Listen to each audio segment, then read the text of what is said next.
Hello and welcome to the Best Kept Secrets of Greene County, New York podcast, where we're letting the Catskills out of the bag. I am your host, Thomas Boomhower, and joining me, as he does every episode, is my wise and wonderful co-host, the creative lead of the Buy and Green and Invest Green programs, Mark Gustavson. Hey, Thomas. Hello, Mark. Today, Mark and I are thrilled to be joined by two of the true voices of the Mountaintop, with tens of thousands of daily listeners, Jay Fink and Joe Loverro of WRIP Radio here in Windham. Welcome, guys. Thank you. Welcome. Thank you very much. Thanks for coming. Thanks for having us. We are here at Broadcast House, Yes. which is the new, because I remember when I first became accustomed to you guys, or first was introduced to you guys, you were in the little strip mall down by the golf course. The old bowling alley. It was an old bowling alley. Yeah. Okay, yeah. So, but this is wonderful. You've got this nice, looks like a Victorian place that's got ample room and a destination. And you guys are you're celebrating 25 years this year? 25 years, August 5th. Oh my goodness. That's fantastic. Yeah. So when we say that, on Best Kept Secrets, you guys may not be a best kept secret to the locals because everybody knows you. But when folks visit the area, we wanted to use this episode to tell them what they can expect when they tune to 97.9 or download the app or go on to, the WRIP website and listen to you guys.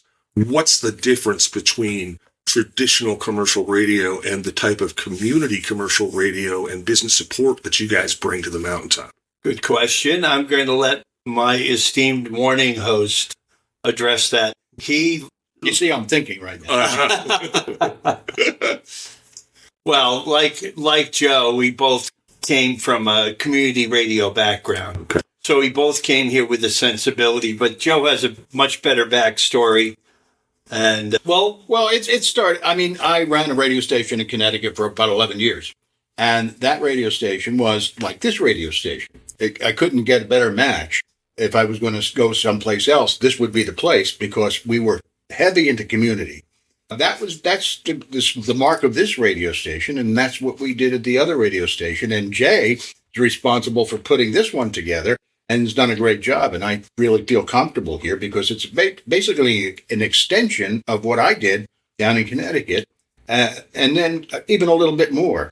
He's taken it to the next step, and that's a good thing. We serve the community in every which way we can. We are actually there at various functions. We run community announcements throughout the day and night right here at RIP 97.9. Just throw the callers in once in a while because I get in the habit of doing that. And right here on our station.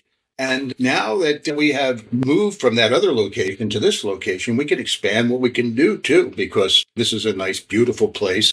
Jay was responsible for putting this all together. I just want to give you a couple of little thank yous for all of that. And because I don't have a chance to do that usually. So I'm doing that for the record this time. But anyway, we and I don't want to run anything anymore under any circumstances because it becomes a responsibility that I'm too old for that kind of thing. I just don't have the energy to do that anymore. And, but I like what we do and I love doing it. And that's why I'm still doing it after all these years. And I'm not going to tell you exactly how old I am, but I'll tell you that I'm well beyond retirement age. There you go. Well, it is wonderful to listen to you in the morning because I'm kind of a national public radio guy. I listen to that all the time. But, every morning when I get up to try to get my coffee, I will tune to 103.7 down in the valley. Uh-huh. And listen to Joe because read the birthdays and do all of the local stuff. And it's just really fantastic. Do you sing along with me? Sometimes. Yeah, sometimes I do. Yeah, that's He's never mind. Not the highlight of my show to some people, but some people love it. I actually put the harmony on, so, Okay, cool. Yes. So, Jay, tell us a bit about how you came to Greene County. Where were you originally and how did you, because you weren't born here, right? I wasn't. I was born on Long Island, had my wonder years in Connecticut, moved up here to work in the music business. Ah. Actually, I was working in Connecticut in the music business for about a dozen years. Mm-hmm. I was selling CDs. Remember those? I still have a couple hundred of those. Yeah. But it was a big company. By the time we were at our peak, we were about $400 million annually. It was a international distributor of compact discs. And I ran a crew of about 40 people and all telesales. Right. And it was a lot of fun. Then I came up here and worked at a similar distributor out of Albany. Okay. And from there, I was recruited to Windham by a friend of mine who I knew back in Connecticut. But suddenly I tuned across the dial one day and I heard testing. 97.9 was coming in on Wolf Road in Albany. And I recognized the voice. I'm like, this is Dennis Jackson. I'm like, what's he doing here? So I made a few phone calls, and he called me Biggie back then. Mm-hmm. Hey, Biggie, I'm putting a new station on in Windham. You got to come down. So he kept working on me, and it wasn't 2-3 months later that I came down here for the inaugural on August 5th when we threw the switch. And August 5th, 1999. You bet. Wow. And Guy Patrick Garrigan, God rest his soul, was the first voice on the station. Yeah. And he said, what do you think, guys? You think we should let it rip? So who came up with the tagline, today's hits, yesterday's favorites? That was something that Dennis and I came up with. Mm-hmm. The format originally was, well, let's see, we did mostly 70s and 80s mm-hmm. when we first started out. And then we moved to all oldies, 50s to the 50s and 60s on the weekends mm-hmm. from 5 o'clock on Friday or something until 7 o'clock on Sunday night. So that's what we were. But we haven't, we've moved up to be a little more contemporary. Except on Friday night. Except on Friday nights, right. When Joe still holds the candle for the 50s, 60s, and 70s. Right, for the early stuff. Well, the peak of my music heyday my performing music heyday was in the 80s and early 90s. So I'm just... You're in the pocket, baby. This is like... when I hear the Casey Kasem stuff on Sunday afternoon... reliving 1982, that was the year that we did an incredible amount of shows in an incredibly short period of time. I think it was 68 shows in 72 days or something. Yeah. It was fun putting this together because as the station grew, we added things like Casey Kasem and other specialty shows, countdown shows. We had a couple of local, I don't know what you'd call them. I guess they were just, chakra holders. Yeah. Why am I saying? Yeah, they were local personalities mm-hmm. who hosted a show on here. The Magic of Differences, it was called. Yeah. I'm not familiar with that. Janice Nikowski and Judith Shervin were their names. And they were here for a while. A lot of different people walked in the door. Alan Hale, who you may know. Sure. Alan Hale from Athens. Yeah. The one and only Alan Hale strutted in the station one day when we were back in the old building. And he said, yeah, I'd like to do a jazz show. And I said, all right, write out write out a playlist for me, what you might do. I didn't really care. He got a real deep voice and whatnot. I said, So I threw him into the production studio and I said, give me a sample of what you'd sound like. And he was on the air the next week. Fantastic. There he is. Fantastic. Joe, where's your origin story come from? Where you said you were running a station in Connecticut, but where were you born and raised? Philadelphia. South Philly. Hence the Phillies hat. Inner city. I was an inner city kid. Okay. And I stayed in Philly right up through Temple University, where I went to school. Okay. And I didn't go for broadcasting, though. I had already gotten a job at Wi-Fi in Philadelphia. God. You went for psychology, didn't you? Yeah, I was that's where I got my degree in psychology. Why drives me nuts. WFYY? WFYY in Philly? No. Oh, okay. That was WHYY. HYY. Yeah. But no, WRTI. WRTI, okay. Which exists today. It's a classical and jazz station. Okay. They go from 6 a.m. to 6 p.m. They run classical music on their main carrier mm-hmm. and jazz on HD2. Mm-hmm. And they switch at 6 o'clock and go to jazz on the main carrier, and HD2 picks up the classical, which I think is a great deal. That's a neat idea. 50,000 watts, and they have all kinds of translators. Back when they only had one signal when I was working there, and I did an oldies show. Believe it or not, they weren't that old back then. when I did the show, like 10 years, I was I was playing Buddy Holly in 1968, mm-hmm. and everybody said, "Oh, that's old." Yeah. So anyway, the rest of the station was jazz. Mm-hmm.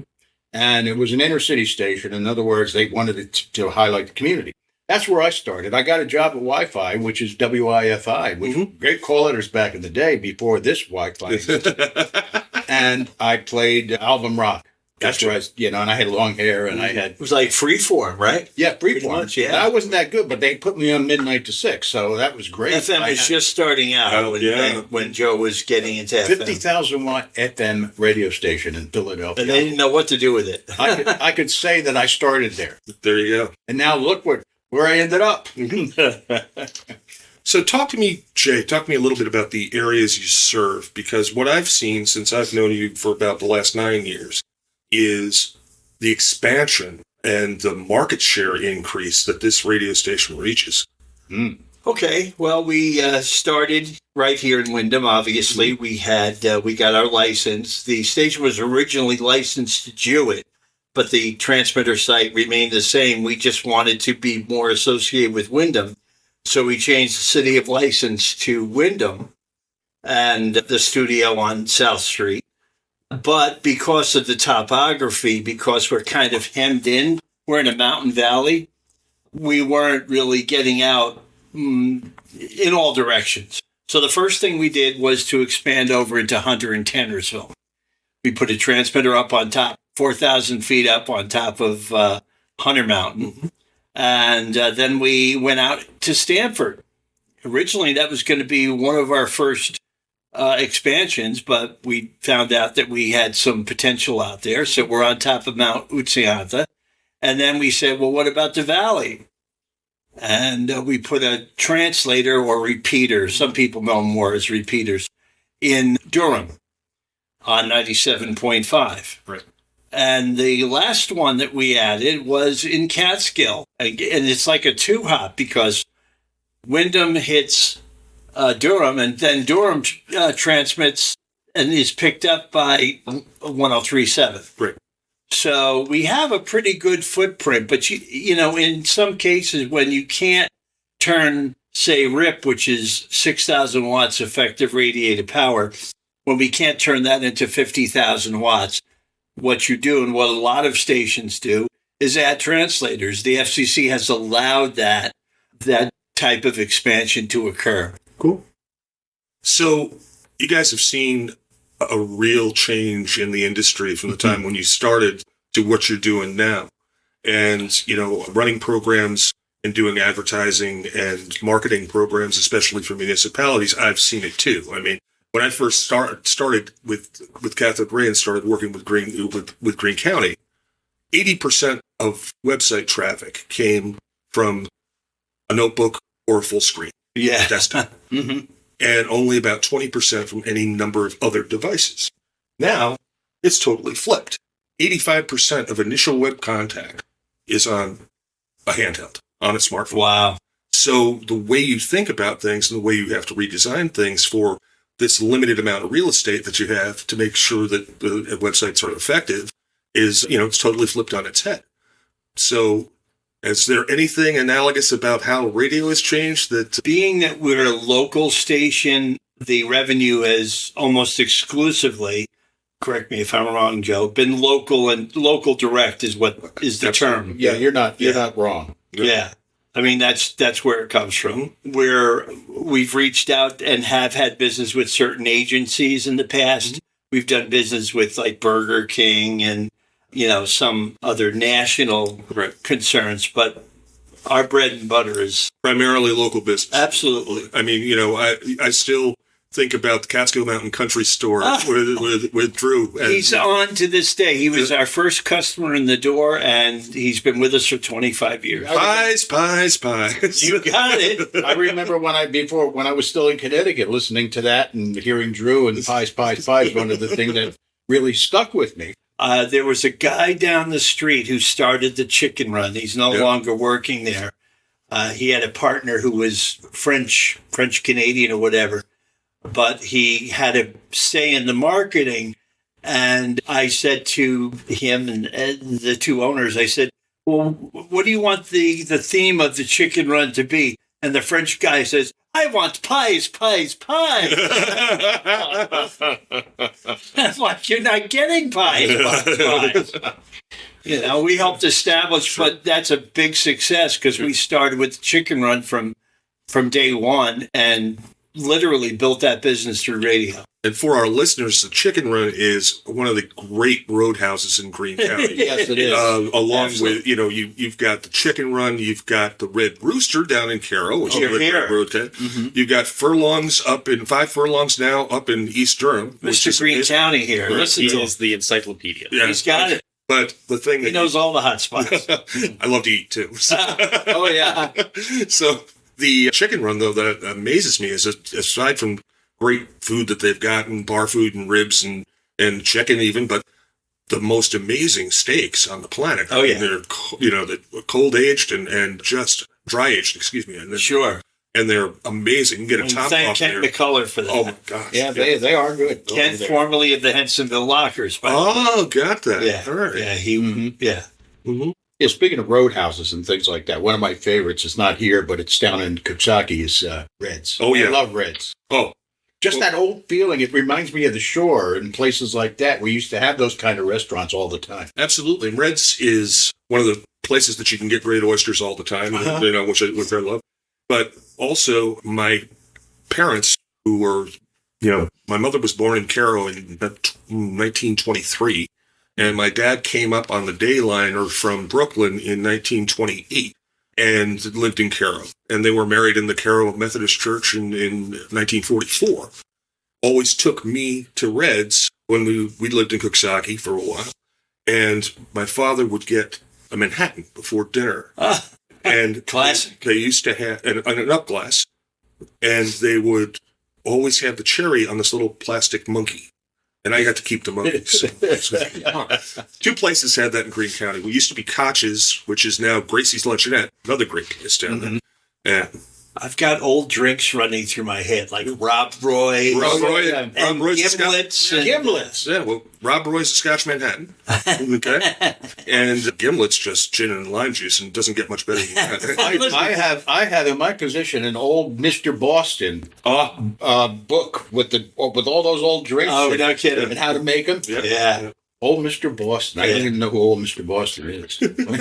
Anyway, now I'm reasonably familiar with this area because I worked in Albany radio for a number of years. I was the operations manager of the old 1540 Okay. WPTR. Okay. And I worked at WGNA as a jock when I was in my 20s, and spent a lot of time up in Albany. What was your country name, Joe? It was your buddy Joe Loverro. I used my real name, but I was Joe The old McKay. cowpoke. I was Joe McKay on WPTR doing the morning show and being an operations manager, working with Bob Mason, and until I got lured away to Florida. I remember taking that job, and I went to Albany One Stop. You know that place? Of course. Albany One Stop. I put the whole library of this new radio station in Gainesville in the trunk of my car and drove down to Gainesville, Florida, and we started this radio station down there. And that was quite the experience. First time I heard you mention Albany One Stop, though, because I was in that. That was the business I was thought in. maybe that you were doing something with that. Yeah, I wasn't with. I wasn't. They changed their name later on to something else, and And all these boxes of old. yeah, I was 45s. with a company called Northeast, but Oh, okay. yeah, the one stop business is great because you just went in and you I just went literally in and they picked stuff off the shelf and away you went at wholesale. Yeah. I can get it for you wholesale. Right. So all the records we played in Florida came from Albany. So And now you just go online and stream it. I took the job because the guy called me. My friend that I used to work with in Amsterdam, New York, called me up and he was running. He said, "I got this new radio station. It's going to go on the air. You want to come and work for it?" And my whole question was, "Does it have palm trees?" And he goes, "Yeah." I said, "I'll be there." I wanted to add a little something, and this may segue into something that you wanted to touch on. In 2011, we had the famous Hurricane Irene, which turned into Tropical Storm Irene. We got about anywhere from 15 to 20 inches of rain in 24 hours. Yeah. It just completely overwhelmed the area. Windham turned into a river. You know the story in Prattsville. Anyway, and Joe had been here not long. I came here in May of 2011. Right, May of 2011. So this is in August. They decide that they're going to flood you out. Yeah. Exactly. But I remember, we were the only thing alive that morning, that Sunday morning, when we decided to. No, it was Monday morning, actually, when you came in, Joe. Sunday we started the broadcast. Sunday we started broadcasting. We dumped all of the programming, and just the phone just kept ringing. Yeah. That's I all had we no did. electricity. I listened to him on the radio, and I heard him say, "Joe will be in here in the morning." And I said, and I looked at the radio. I said, "Jay, maybe, possibly." Because bridges, all the small bridges too, were all I looking stand out. impressed. Anyway, but Joe came in here, and only having been here a few months, just hit the ground running. And you'd think that he was a local because we had maps. Big. We had maps in the studio. Nobody could see. It was radio. So, but when somebody said, "Oh yeah, there's a problem over on Route 2 in Prattsville," or whatever, Joe knew. And some people, our phone worked, which was amazing in itself. Yeah. Our phone still worked, and we could take all these calls, and people were asking questions, and I had to know the geography. And I remember Dennis Lucas from down in Hunter.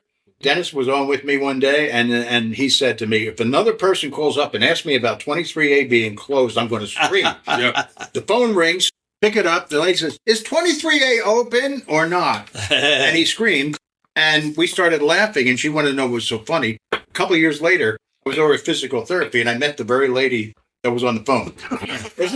That's community, you know? So my point was, Irene kind of catapulted us, brought us to the next level of recognition. You became indispensable at that point. I guess. We saw a lot of awards from it. It was very gratifying.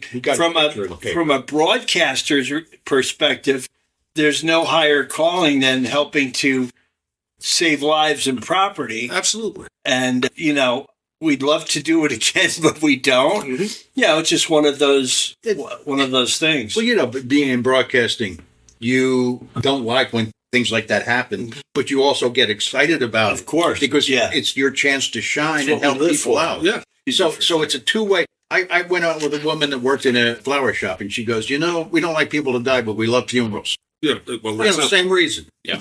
So it's one of those kind of things where the station shined pretty well. He got his picture in the paper. We got an article in the New York Times. Oh, because a woman happened to be writing for the Times, and she lives up here, and she took care, and she interviewed Mr. Fink here. Who's that? The woman from the New York Times. You got your... Oh, yeah. She was embedded. Well, she has a home here. Yeah, she has a home, Susan. yeah. Oh, I'm going to forget her name right now. I was trying to think.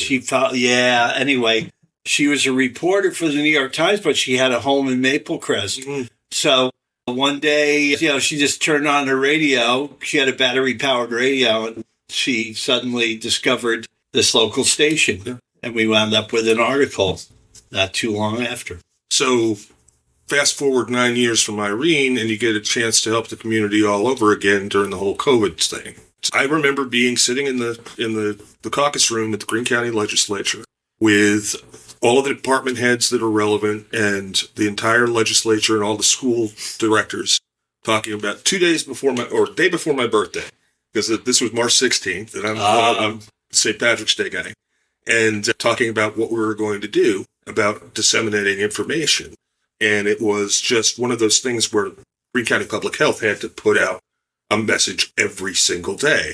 And my art director and my lead developer and I were basically 24/7 for 6 months, just putting out that type of message. Wow. And, it's a labor of love. It's something that you definitely want to do. But I know a lot of people relied on you guys to get up-to-date information as to, as to the reopening of all of the businesses that were coming up. Because, well, just to turn the tables a little bit, just to recognize Cathode Ray, because through the years, Cathode has really kept step with technology, and I'm just talking about things that sort of became in vogue over the years, like splash screens and, certain landing pages that you could put up at any given point in time. It just seemed like you guys were always there and doing great jobs for our agencies here in the county. So thank you. We realize that. We appreciate it. Yeah. We fed off of a lot of that info too. Yeah. And being able to, and I know you guys are avid subscribers to the newsletters and news releases that the county puts out. And, that's all part of the program, just to make sure everybody knows And we started it started to be a one sheet that Warren Hart, who is the deputy county administrator, wanted to have to promote all the good things that were going on in Greene County for the legislators so that they were aware of it. And he wanted it printed out and handed to the legislators on their way into the monthly meeting. And that's the first Wednesday of every month. And started this in 2017, okay? And we branded it Positively Green, okay? So it's all good news, all of that. And it is now morphed into this thing that we have to produce. I'm glove, but we do have to produce every single, for distribution at 10 a.m. on that Wednesday morning when the legislators are coming in that night. Puts them in a great frame of mind, Mark. Yeah. I mean, Well, they get the paper, but now we've got a couple thousand subscribers that just get it electronically. Yeah. So that's it's sort of taken on a life of its own. That's nice. That's that. So some of the notable businesses that I remember, we talked about the Chicken Run and we talked about the Catskill Mountain Country Store, but G&H, I know, has been, they have their place in Greenville and then they have their place up here in Windham. And, Latham is their other market, but that's a different store. But sure. You guys, Jen, I think, I hear her dulcet tones on the air. Jen's been wonderful, of course, and the entire Ingalls family. Mm-hmm. But all credit goes to Guy Garrigan when he was starting out the station. And he did this business plan with our chairman, Dennis Jackson, to determine if we could sustain operations and really be a true mountaintop radio station. Guy says, yeah, I know G&H, I know, Catskill Mountain, I know the banks. And he would literally, and God is my witness, Guy never dressed up. We're sitting here in shorts today. Guy would probably, if he was lucky, wore sandals. Mm-hmm. And he would just waltz into a CEO's office and sit down on the floor and say, okay, how many commercials you want? That was Guy. I mean, he just had a folksy way. Everybody knew him. Of course, he had some juice from when he was on WCKL in Catskill, 560 AM, which is no longer, unfortunately, but for so many years. So he got to know everybody. Yeah. Right from the county and to all the businesses. So that was Guy's. G&H was Guy's account. Yeah. And they're still on. Yeah. And, Young's True Value, I know there's a big, and the Jim's Great American out in Prattsville. Thank you. They're all, and they all, you go and talk to any of those folks and they're like, we couldn't live without RIP. We couldn't live without WRIP and how they reach people. So reason for wanting to have you guys on is because we're trying to get people that may not know Greene County more familiar with the communities in Greene County, and there is no better way to find out what's going on in both the mountaintop and the valley than to tune into 97.9 on the top of the mountain, 97.5 in the valley. Come on, you can do it. 103.7 down on the river towns. And what about Stamford? What is 104.5? 104.5 in Stanford. Yeah. Okay. Stanford's not in Greene County, so it's sort of like it blocked out of my mind. I have these blinders on.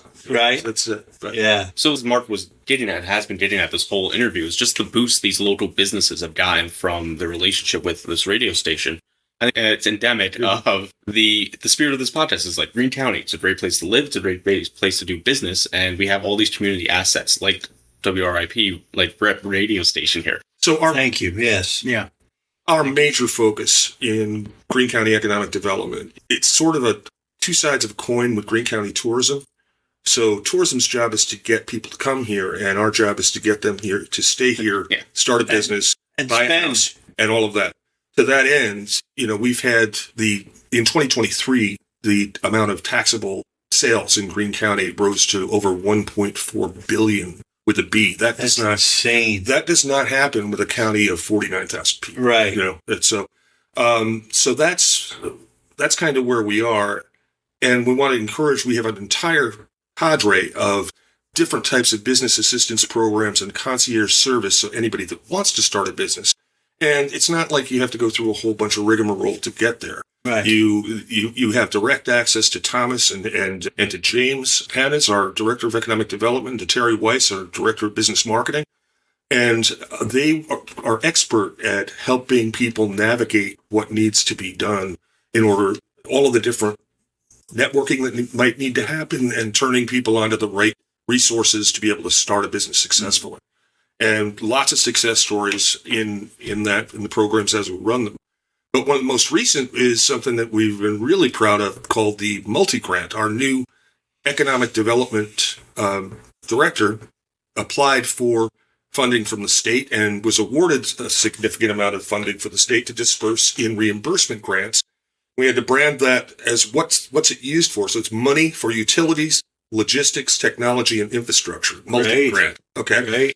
And we've got, I think, 8 businesses that were recipients of that. We've got a ribbon cutting next week at one of the great new businesses in Catskill called Subversive Malting Plus Brewing, which if you have not been, I heard the name. We were just talking about this morning. The libations are fantastic, but the smash burgers rock as well. Incredible. So, Smash burgers. Yeah. Wow.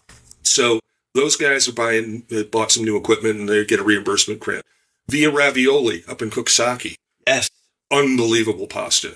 I can't get out of there for under $50. Joe, make a list. We did the ribbon cutting there, and I spent $80. Yeah, it's just No doubt. I could go for that. Yeah. Yeah. And it's made handmade. They're going to be probably our episode 8, as a matter of fact. Okay. Yeah. Steve and Kate up there because of the fact that it's a small manufacturer.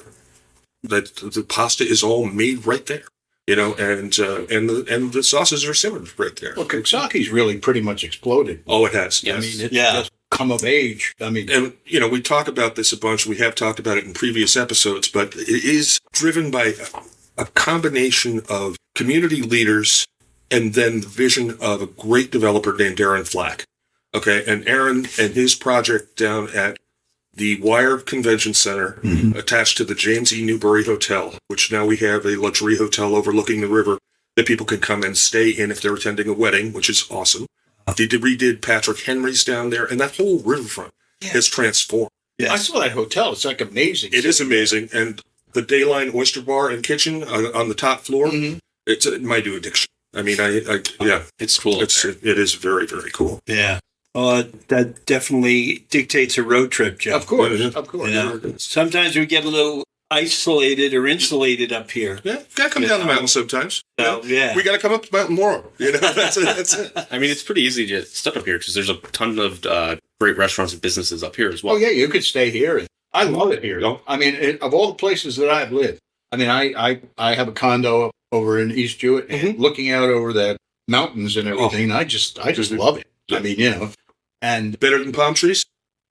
better than palm trees. Good. Well, if you ever spent a summer in Florida, you'll know exactly what I'm talking about. Oh, it's time when you go outside and you realize that you catch yourself going, every time you step outside. Exactly. Yeah. We used to play ball down in Florida. It would be 95 degrees in the daytime, 90 degrees at night. And it was just with no let up sometimes. Yeah, and no crisp, clean mountain air. None of that. No, there's no mountains. That's and the place that I lived, Gainesville, which was in northern Florida, had the only hills in the whole state. Yeah. So, any advice that you guys can give about somebody that wants to get into broadcasting on the community level in the 2024 era?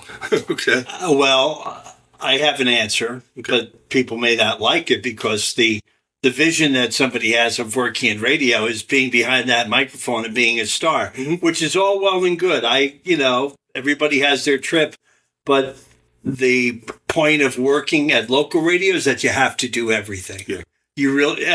I won't say you have to be one of Joe or you have to be one of me, but you have to be well-rounded. So if somebody comes and works for radio, I usually ask them, do you ever sell or you've got to sell?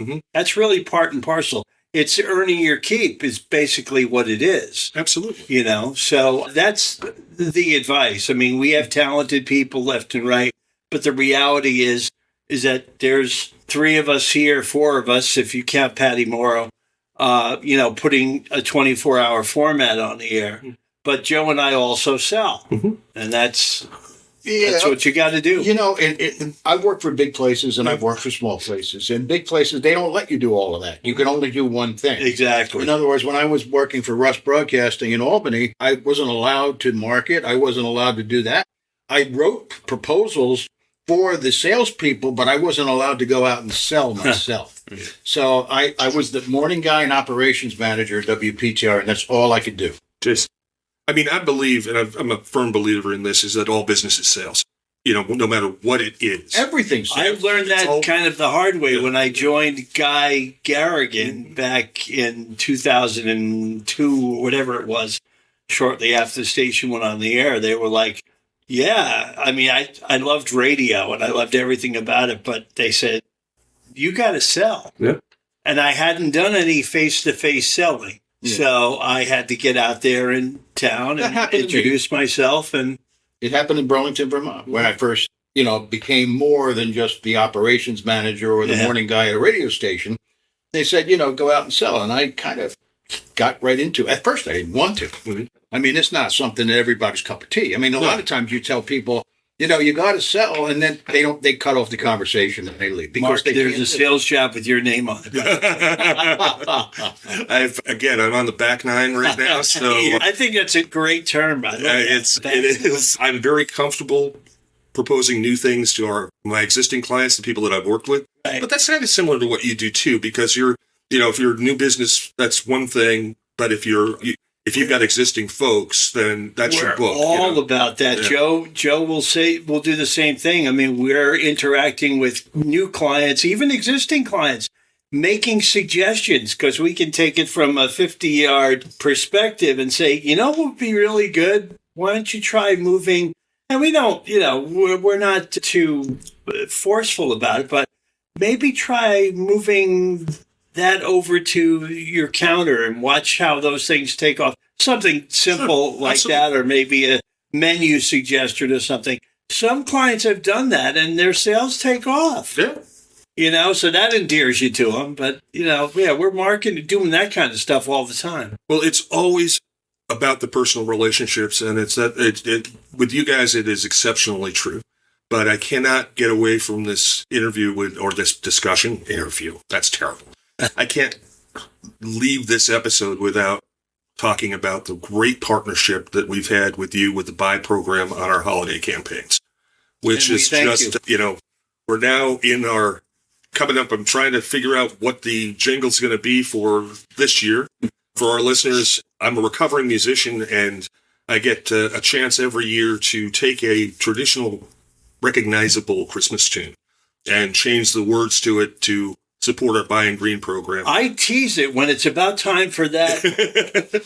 I do. You've heard me. I tease it on the air. I'm like, what's Mark going to come up with this year? And God bless you, and God bless the Greenville music department. John Meredith's Greenville Technology. And the chorus and everything. They've done such a great job for you. No, and it's gotten to be really easy for me now, because all I have to do is pick the tune, write the lyric, and then write it out over the existing words of the tune and shoot it to John, and he does the arrangement with his kids. Yeah, and very professional. And he's amazing. And, and being able to work with that level, having students be able to develop something in high school that is heard on the radio and online, and they can say, I was part of that. Right. That is just what John finds really valuable. And you are a big part of the production, since you're the voice. Typically, Satchmo. Is Satchmo on the back nine too? Satchmo's got life. He's got legs, and it's so much easier for me,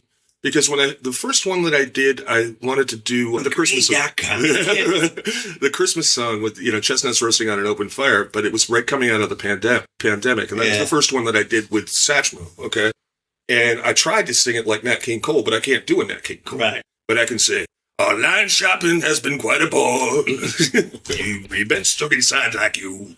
So it works. But again, you guys, we always place the lion's share of the ad spend with you, because we get exceptional value.